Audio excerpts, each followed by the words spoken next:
It is time for Buccaneers Insider Live presented by Miller Lite. We are so excited to get a chance to preview this NFC Championship matchup. We're going to be doing it like we have all playoffs, where we are here live with you Wednesday, Thursday, and Friday. So plenty of time for you to get your questions answered and plenty of time to bring up topics to discuss. So we want to hear what you guys want us to talk about. If you're not already watching on the Facebook page for the Buccaneers, go ahead and head on over there. Leave your questions and comments underneath our live video. So while we give people a chance to start doing some of that, there have been a lot of roster moves all of a sudden. It's just a flurry of things happening over the last couple days. So just kind of start running through them and the impact that they could have. Hey, it's a good thing when you're making roster moves in mid-January, if you have a reason to be making these roster moves. So the big one, the one that came first and was the most surprising, is the news that Vita Vea is being designated to return from injured reserve. So he starts a 21-day window where he could start practicing today, and anytime during that window, he could be activated to play in a game. Now, it's possible there's only one opportunity. The Buccaneers, if they have this game coming Sunday, if they win, then they're in the Super Bowl. So it could be two opportunities, or there could be one.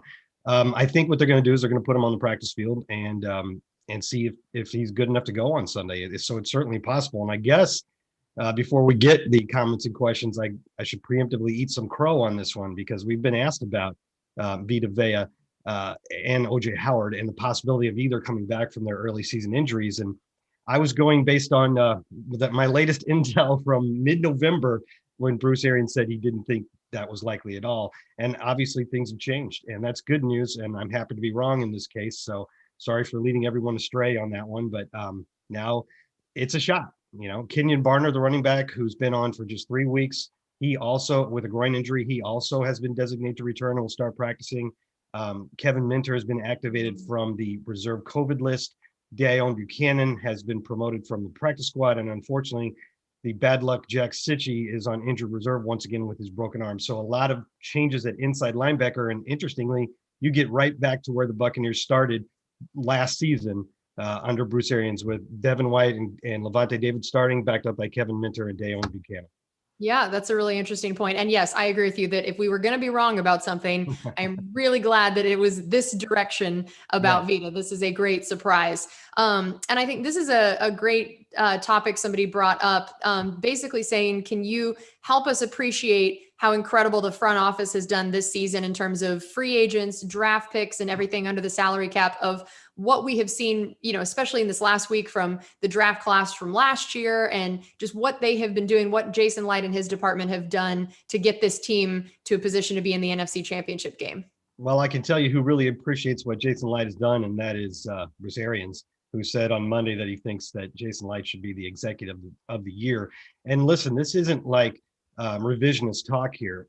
During the offseason, when all this was going on, everybody realized what a remarkable job that Jason Light and his office and Bruce Arians were getting done to be able to bring back Shaq Barrett and JPP and Ndamukong Suh and a bunch of other players like Nacho and Andrew Adams and a lot of the depth. Kevin Minter, as a matter of fact, who ended up being important down the stretch there for depth. And then also, of course, to sign Tom Brady, probably the most dramatic free agency signing in the history of the NFL, and then to get Rob Gronkowski to trade for him after he came out of retirement, and then Leonard Fournette, picking up guys, Joe Haig, that give you good depth at positions, right? And Leonard Fournette has proved to be very important down the stretch. So I don't think you could say enough about it. It's been a masterful job. And as Bruce said when he was giving Jason Light credit, he said, and also did all this without putting us in a terrible cap position. So it's hard to overstate how good of a job that Jason Light and his office have done. Yeah. And I think, of course, a lot of people want to talk even more about Vita Vea. And I thought this was an interesting way of bringing it up, that Anthony said, do you think Vita will be as strong as he was before the injury? So overall, there's obviously a debate between, can he play versus what level he would play at, what we would be able to expect from him if he was able to get in, and how you kind of make some of those decisions of, is he able, but is he someone that is he at a high enough percentage that you want him out there in such an important game? Yeah, every player is different. Some would come back differently than others, but I think you can probably put a blanket statement that a guy that's been out for about 3 months, Vita Vea in this case, he's probably strength is probably not an issue. He's just as strong. It'd be more like in football shape and stamina. And it would be hard to imagine a player coming directly back from that and being exactly as good as he was before he got injured. I mean, if you look at Antonio Brown, who didn't come back from injury, but from having not really played in the league for about a season and a half, he was productive right away, but they used him a little less, and then they've just kind of expanded his role, and you've seen him get his legs more underneath him to the point now where he's more of a guy that can make those sharp cuts in the open field when you get him get the ball in his hands. So it'd probably be a similar thing like that, although there's not as much time to for this to develop, right? You either have one game left or two. So I would suspect if he does get activated for this game that he would play in a reserve role, and they'd have an idea of how many snaps they can get out of it. But there's no harm in having him up and available. And if Raheem Nunez-Roches or Nacho continues to start, you just see what snaps you can get out of Vita Vea. My vote is just throw him in there at fullback a few times.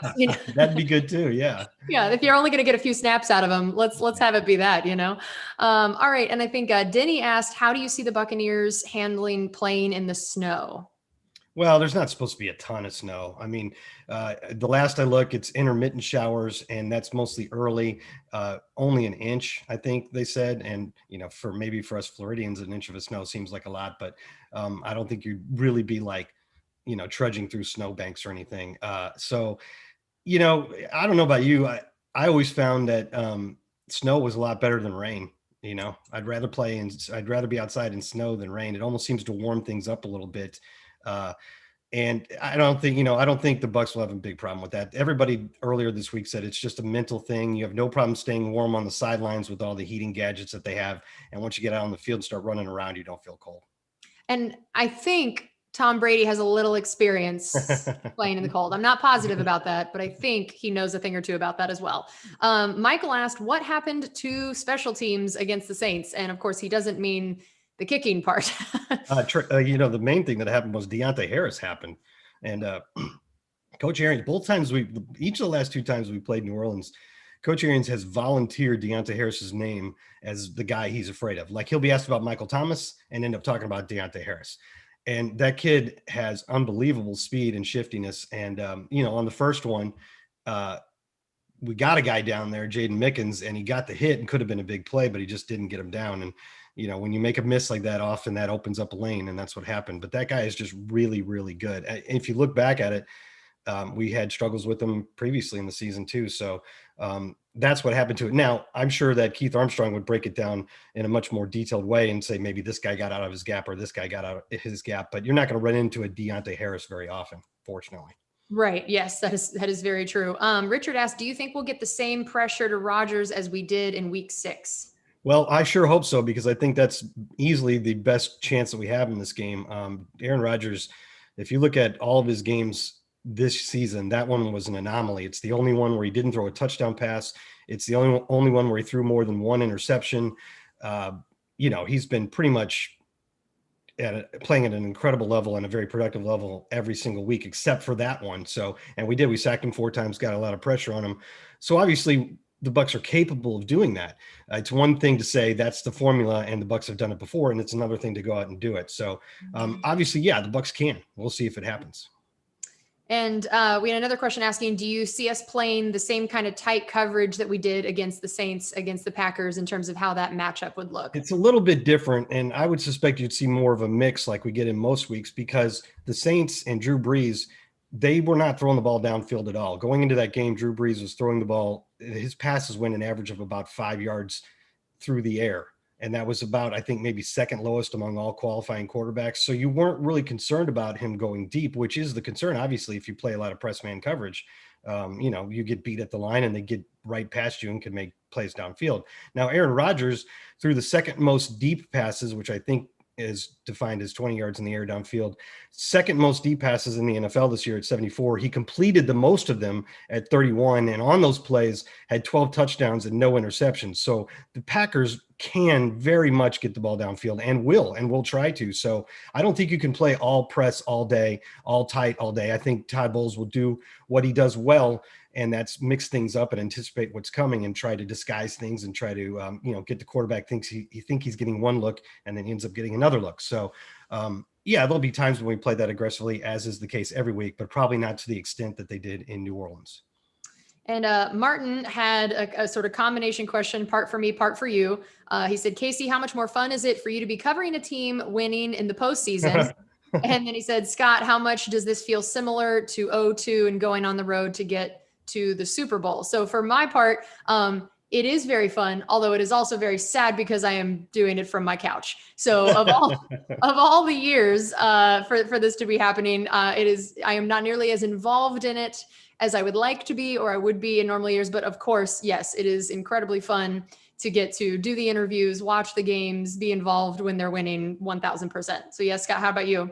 Well, yeah, for me personally, it doesn't feel the same as 0-2 because I got to go to that Philadelphia game, but I think he means the circumstances. Mm-hmm. It's a little bit different. It's almost like a hybrid because in 0-2, we beat San Francisco in the NFC Championship game, and in the divisional round, and we were there after a bye because we had won in Chicago in the last week and gotten that first round bye. So we did have one home game, and then we went to Philly, which was the team that we couldn't get over the hump. They knocked us out of the playoffs in 2000, 2001. They beat us earlier in that Super Bowl season. That's more like what New Orleans was to us. So in a way, the Buccaneers this time, they had to win a game on the road first, and then they went to that team that they couldn't get over the hump, but then they did. So we've kind of already got that victory. And now we go to play an old foe in the Packers, which was a team that we had to get over the hump against in the mid 90s. And once we did that, then we were able, then became Philly, and then we were able to make it all the way to the Super Bowl. So it's almost sort of like a mixture of those two things. But yeah, there's some similarities to how it feels, but that was 18 years ago. Yeah, that was a wee bit ago. I won't tell you how old I was at that point. I don't want to know. All right. So Tim brought up, we know it's kind of hard for a team to beat another team multiple times in a season. How do we tweak our game plan to make sure that we're able to get both wins over the Packers? That's the thing that people say, but isn't necessarily backed up by stats. I think maybe it feels like it's hard to beat the same team, but we've certainly, we did it to several teams this year, Atlanta and Carolina, and New Orleans did it to us. And everybody said it's hard to beat a team 3 times, but in reality, there were 32 instances of what happened with the Bucs this year before us, and 20 of them were won by the team that already had won the first 2. So it's really not that hard to beat a team multiple times in the same season. I think in this case, it's just hard to beat the Packers multiple times in a season because other than our game, they lost one game by 6 points and one game by 3 in overtime. And they haven't lost in a while, nor have the Buccaneers. So both teams are playing at a really high level right now, and the Packers have home field advantage, and they have a quarterback in Aaron Rodgers who not only is probably the MVP, but has an incredible history of winning in cold weather at Lambeau Field, even against very good teams. So that's what's hard to overcome, I think, this week. And of course, we've had several people wanting to know how Antonio Brown is doing. We saw before halftime of that last game, there was a little bit of limping, and there was reports on Monday about getting an MRI. So what do we know and what do we not know at this point? Yeah, this is that whole Monday through Wednesday continuum about how news comes out. So on Monday, when Bruce Arians was asked about it, he said that Antonio was getting an MRI and that at the moment he had no other information as to like what he thought, the results might be. Since then, we obviously have seen reports, and, those are generally well-founded reports that the MRI did not turn up anything, any structural damage, and that therefore Brown would probably be considered day to day. Now it's Wednesday and it's the morning, and in the afternoon we'll get to hear from Bruce Arians again, and I would imagine we would get an update then. But certainly from what we're hearing from other sources, it's at least positive news, kind of like the same thing that happened with Mike Evans, maybe just a little less dramatically. Yes. Yeah, just didn't look quite as terrible. Yeah. Shawnesia asked, what have you thought of Sean Murphy-Bunting's performance recently? Well, I think it's been great. He's been making big plays. Anytime you can do a thing where it says he and Ronde Barber are the only ones to have ever done that, you've done something good. And in this case, that means he had an interception in consecutive postseason games. He and Ronde are the only 2 Bucs to do that. And he's making big plays. The corners in general were fantastic against New Orleans. I did a story yesterday using next gen stats, and Jamel Dean and Carlton Davis and Sean Murphy-Bunting all had incredible coverage numbers in that game. And you saw how, I think Drew Brees had 143 passing yards. Michael Thomas didn't catch a pass for the first time in his entire career in a game. And Sean in particular, you could tell by the way his teammates talk about him when they're asked about him. He'll tell you he's had some ups and downs this year after finishing last year so strong, but his teammates know how talented he is, and they love watching him stay at it hard, stay confident, and then sort of come out on the other end now and be a guy that's making big plays for the defense. So everybody's really happy for him, as am I. I'm sure you are too.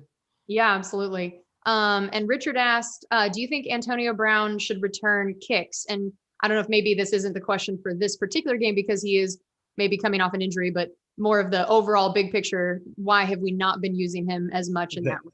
That was Richard that asked that? Yes. Yeah, I think you and me, Richard, are going to be we're going to be aligned on this one, but we're not going to get what we want. I do think I'd like to see Antonio Brown returning punts.